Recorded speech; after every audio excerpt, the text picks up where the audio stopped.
Hello, and thanks for coming along to And We Have an Office Dog, the digital agency podcast where we talk to agency owner-directors and learn more about what makes them tick. From the things that make them similar to the things they'd rather have known sooner, where they've had success and where they've learned some hard lessons.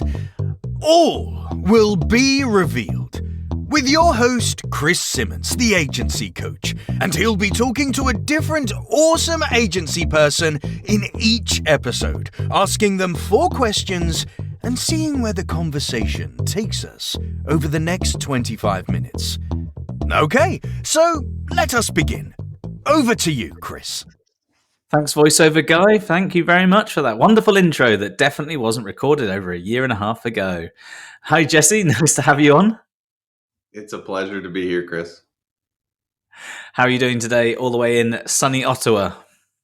It is sunny. You did your research. I think the natural thing to talk about first is weather, right? And it's sunny. It's been quite poor for a while, but it's sunny today. So, see, I do always research the agencies that I talk to, and mostly the weather. Being a Brit, that's all we need to know. So we can end this podcast. Thanks very much for coming along. We now know what the weather in Ottawa is. So, Jesse, for those who don't know you, tell us a little bit about yourself and a little bit about soap.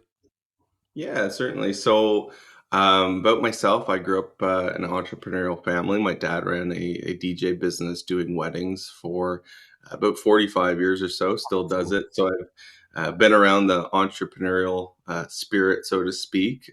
Started my own little businesses when I was, I think, the age of 15 with a rusty lawnmower, pushing it around, door knocking and things like that. Never had any big successes or anything like that. Some failures, some minor successes. Ran marketing teams in the past, and I would say the last decade I've been mainly in the agency space, and now part owner in Soap Media. And we're obviously a boutique digital marketing agency. We're a team of 13 right now, and growing very quickly, but being mindful of our growth so we don't grow too quick and it impacts clients at all in a negative way. So it's a little bit about me and about us so far.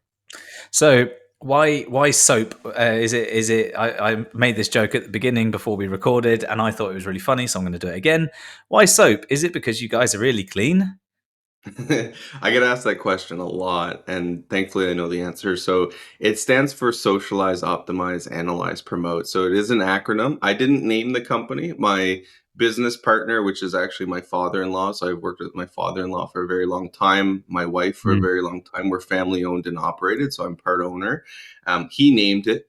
It's a question I get asked a lot, so it's not too clever of a name. I'm pretty sure that almost everyone on the North American continent love an acronym, and it just seems like everything has one, which is fine. I love it. So I think you look nice and clean as well, which is good to see. Listeners, you can rest assured that he has used his soap. So how long has the agency been running? So the agency's been running now for a bit over a decade, but really aggressively as hiring and scaling would honestly be the last 3-4 years that we've really taken off. Before that, it was my father-in-law kind of ran the agency on the side, worked for the federal government full-time as well, and eventually left and pursued it full-time with me probably about 4 years ago or so now. So what's been one of the biggest successes that you guys have seen so to date, I guess? I mean, I hear a lot of agency owners talk about processes and such, and that is very key. I think to our growth is understanding the sales process. So I'm usually the first point of contact, and we've really ironed out a value focused process and flow that is very streamlined. So a company comes to us, we do a discovery call. Then the next step is we give a recommendations video. It's all the recommendations. It's very customized, very personal, and then a proposal. That having that 1, 2, 3 process on the sales side has been critical to our success. And then the other one really is we eliminated trying to be a jack of all trades. So back in the day, we did email marketing, we did, we do SMS, whatever it really was, we would just kind of do it, right? We have the knowledge and the know-how how to do these things, but we realized we wanted to be experts at, Yeah. specific areas. So we decided that, website development and tracking, GA4 and Google Tag Manager, all of that, that's going to be the core. We need to have Mm. that foundation piece. And then the main marketing channels that we use to drive traffic is search engine optimization and paid advertising. So whether that be meta advertising or Google ads, that's what we do. We do those three things, and we like to think we do them quite well. Yeah, nearly a decade of running, at least something's going well, which is fantastic. It's. I think you're right when you say it's a success to have decent processes and things like that. Like the sales process is key, and I always say to agencies that I work with that the selling doesn't stop once the contract's signed. So the process that you have. Nicely dovetails into the delivery of the services and things, which means that you're constantly selling your value or the value of the outcome. Because realistically, Exactly. you're selling something that's invisible. Please, can you give me money right now for an outcome in the future that probably will happen because we know what we're talking about? But I'd like the money now, please. So because of that, you've got to kind of keep the sales process alive in a way. It never kind of ends, does it? There's upsells, there's all sorts of other things. But I think it's really good to hear that you identified that jack of all trades isn't the way to necessarily go. I think very closely aligned services are great. But loads of closely aligned services it's an operational nightmare. Costs time, costs money, stress, pressures, everything. It's not fun at all. Absolutely. Yeah, sales never stops. I mean, um, last time I looked at retention statistics for marketing agencies, and I've heard a lot of people on this podcast even mention how most agencies or a lot of agencies have a bad reputation, and rightfully so. We've Mm, experienced the same thing. So, we have a philosophy here, like you just mentioned, sales never stops. mm, So mm. our average retention, I would say, is well above a year with our clientele. I think here in Canada, at least it's like 6 to 8 months. We're probably pushing a year and a half, maybe Wow. two, depending. We have clients that have been with us for 6, 7 years plus. We have a philosophy where we try to have half of our agency growth every year come from existing clientele. So we're Mm, always selling, getting new clients, but we try to instill the mindset into our clients that, hey, look, we're an investment. As you invest money with Soap Media, and you see that payoff and you see the return, thankfully, we're in digital mm. marketing, we can show that. Exactly. Invest more, you'll get more. So we've had a lot of our growth actually stem from that as well. That's great, and those retention figures for the wider industry in Canada is shocking. Yeah, it's scary. Yeah, it's It's great. bad. It's great for you, but just the wasted effort and energy and time, like the churn of going around the sales process. Let's say a sales process takes between 2 weeks and a month, sometimes at best. Yep. Uh, that's 1 month before the countdown clock for 6 months starts, which is that's oh my god, that's painful. I feel that in my soul. Yes. So if you could go back in time to when you first joined and started running the business, what kind of piece of advice would you give yourself? You've zipped into your time machine, you popped back, and you've seen your younger self, and you've thought, "Oh crikey, I've gotten a bit older." What advice would you give yourself? To learn to delegate sooner. Mm, A bit of a perfectionist with some things, I think, in life, work being one of them. I just took on more and more and more. And, it wasn't until, this last 3, 4 years where we really started scaling and, mm, grew substantially, that I learned that you have to delegate, have to have people that are much smarter than yourself. And the sooner you get to that point, the sooner you have some clarity and peace of mind, because there's only so many hours in a day, and you can kind of kill yourself working, if you yeah. think you can do it all. So It's an art form being able to delegate. It really is. And I don't know about you, but initial first step, the pain of doing it like properly the first time, is quite significant, because not only are you giving away control of something which you know intimately, but you're also risking what you see as what good looks like not coming back to you. And the kind of process, should we say, for delegation is seemingly obvious, but it's not that easy. That's right. I couldn't agree more with that. It's I often found, and I find it a lot with agency owners. They say, "Oh, it takes too long to delegate," or "I've not got the time for that. I could do it in 10 minutes." And you're like, "Yeah, sure." If you delegate it the first time, it's going to take you an hour. The second time you Yeah. delegate, it's half an hour, and then after that, you never have to do the job again, aside from delegating it to someone else. And then you'll see the results come in. People will be happier. You end up keeping your staff longer. You get staff that are better at their jobs because you've invested your own leadership time into them. It's crazy, but it is hard though. It really is. Yeah, it's very hard. I mean, you and I were talking about books quickly before this and how many Mm, books we don't actually read, but yeah, there's a couple books that I have read, and one of them was Clockwork by Michael something.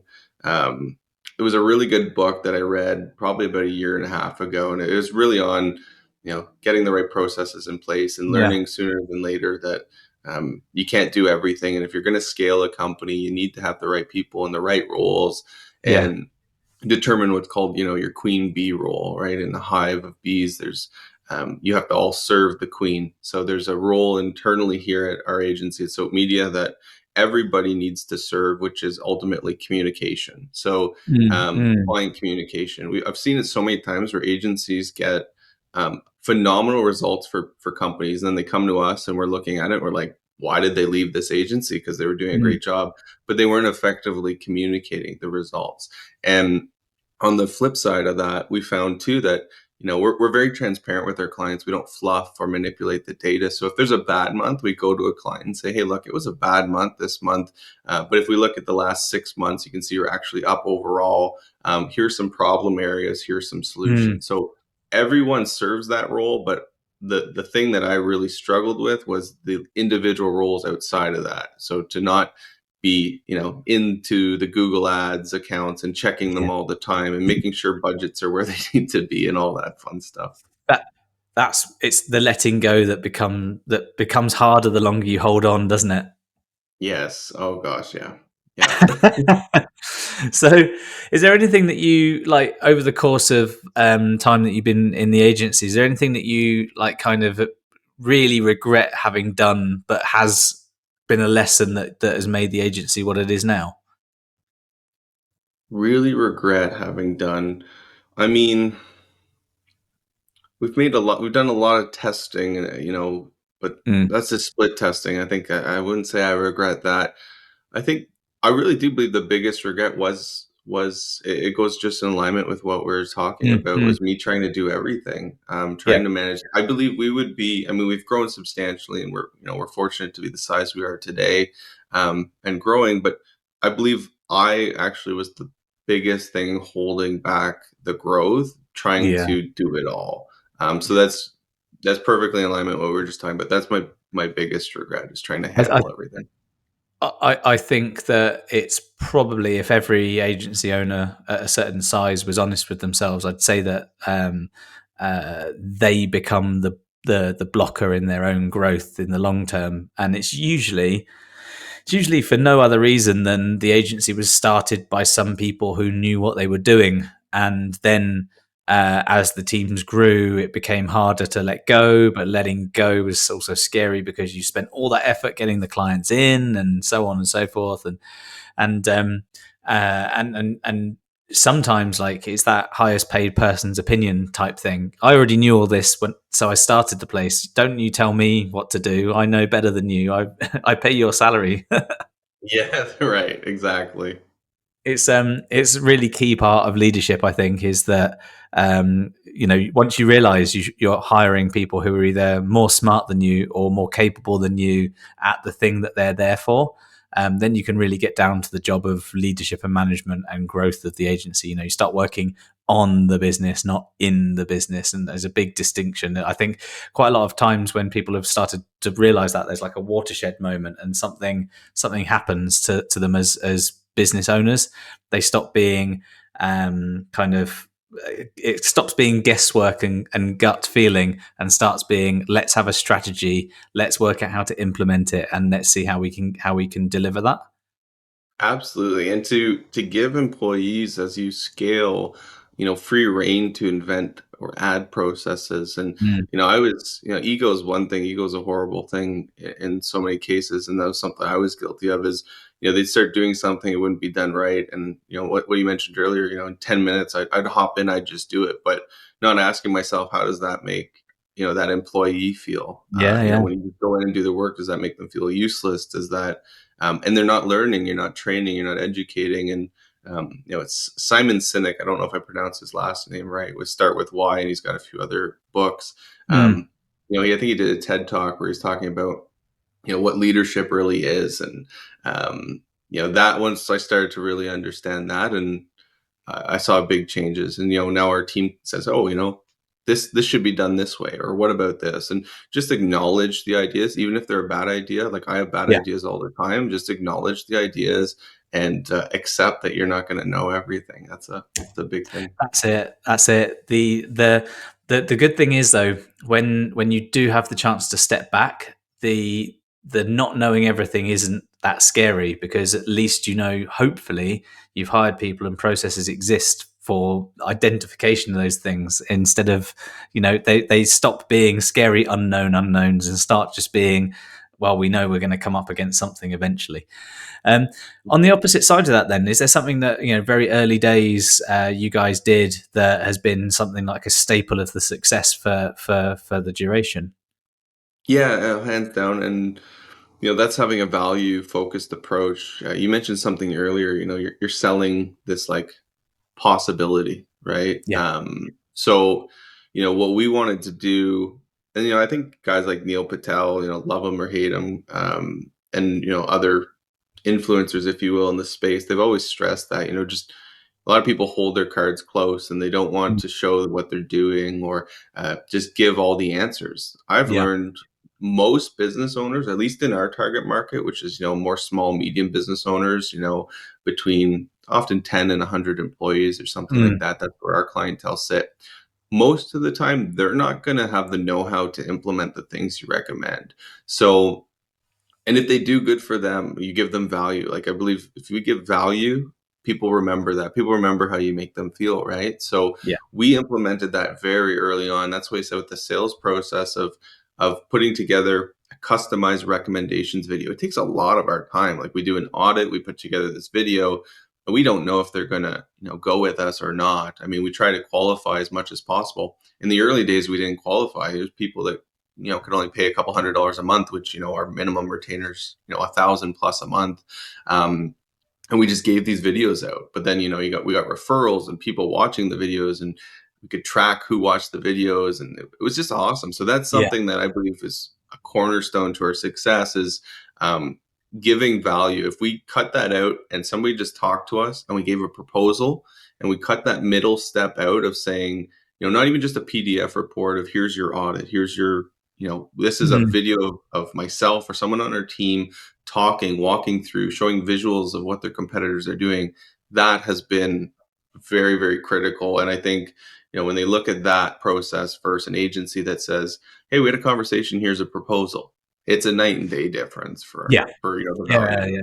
Absolutely. And I think if you stick to that focus in the showing value, it's very hard to argue with. So, okay, results might not come one month or another month, and that's because of external factors, or it's because someone did something silly on a website, because that happens. Yeah. But if you've proven time and time and again that you can produce results, and that you care, and that you're there to produce value, then the conversation isn't an angry one. The conversation is a collegiate one, where you can have a conversation, a meaningful conversation that talks about what happens next. instead of we're unhappy, we haven't had results, we're leaving. They care, they know you care, so they're not going to do that. Absolutely. Expectations management is huge. The other big thing is we turn down a lot of business, like more than I would like, hundreds of thousands a year of business that we just turn down because, part of that process is we look at, the foundational elements. It might be a custom CMS or, Mm, very a website that is a house of cards. If we were to touch it, the whole thing could come down. So we have our preferred platforms. I mean, WordPress, we do a lot of work on WordPress, Shopify.